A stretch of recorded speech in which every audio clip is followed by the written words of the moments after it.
guys. I'll answer any questions for you. Start off right in front here, Bill. You've now had time to really study Penn State's defense. When you look at them, and knowing what their offense can do, is this a game where you really want to control the ball as much as possible, really have the offensive line dominate? They have to. Yeah, this will be, it can't be 3 and outs, those type of things. And every big game like the TCU game, it's going to be a field position game. So they're at, 7 years now, it's going to be any time a big game. It's field position, take care of the ball, and move the chains against the dynamic offense. And their defense is really good too.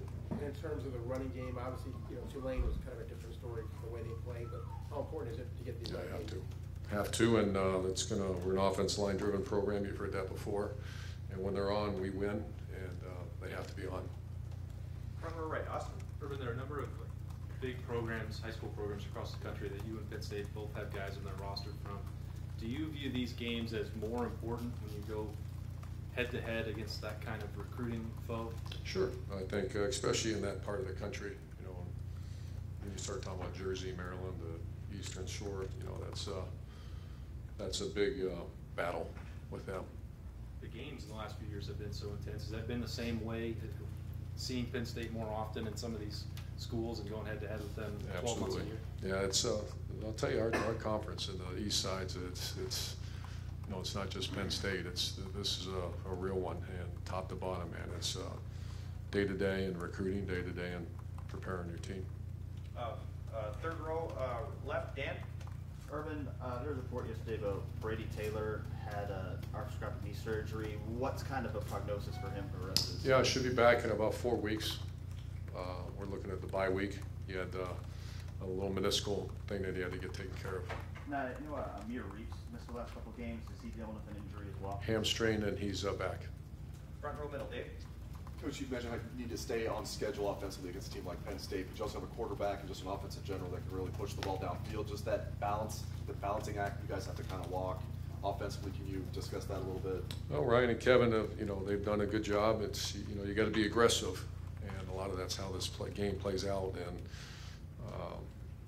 I don't want them to change the way they've been calling plays. So there is that fine line when you have to get some move the chain opportunities, but then you have to score points as well.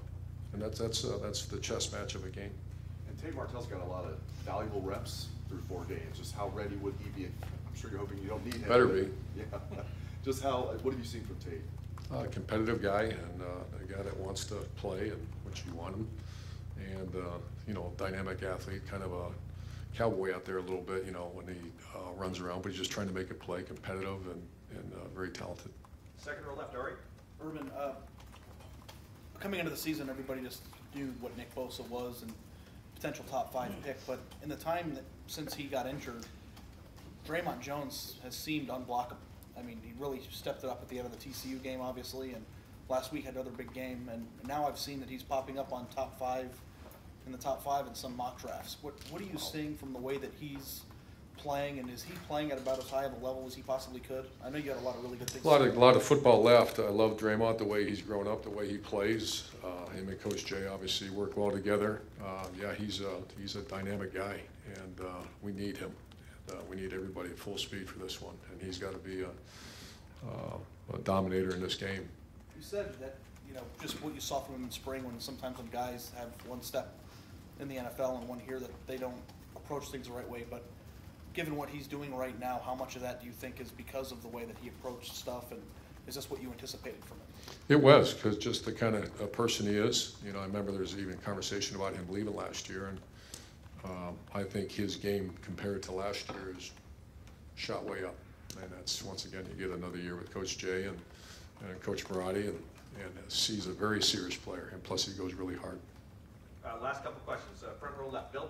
Urban, I think the last time we asked you about Damari McCall, you said he was an H-back, and we saw him at tailback the other day. Just what's his position at the moment, and is there room for him to have a role in the offense moving forward? He plays in both, and he's actually, he's going to be involved in this game plan, I think. So,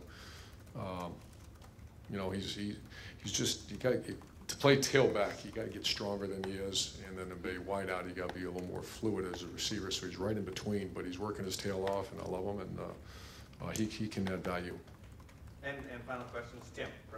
Yeah, Urban, a couple things. Number one, is there anything about that atmosphere over there at Penn State that you really like? I mean, from a college football extravaganza standpoint, or is it just tough all the way for the visiting team? I think that makes college football great. I think it is a great environment, but do I like it, did you say?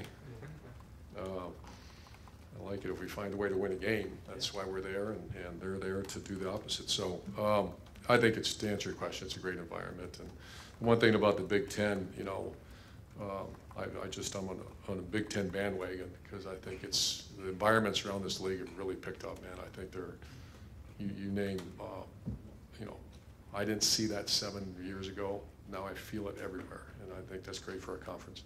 And this week, have there been any developments from an injury standpoint? Is Mike Weber back 100%? Mike Weber's ready to go. Brand Sneed, does he continue to be on the Evaluation. list? Anybody else? I think we're good. Coach, thank you very much. Thank you, guys. Yes, sir.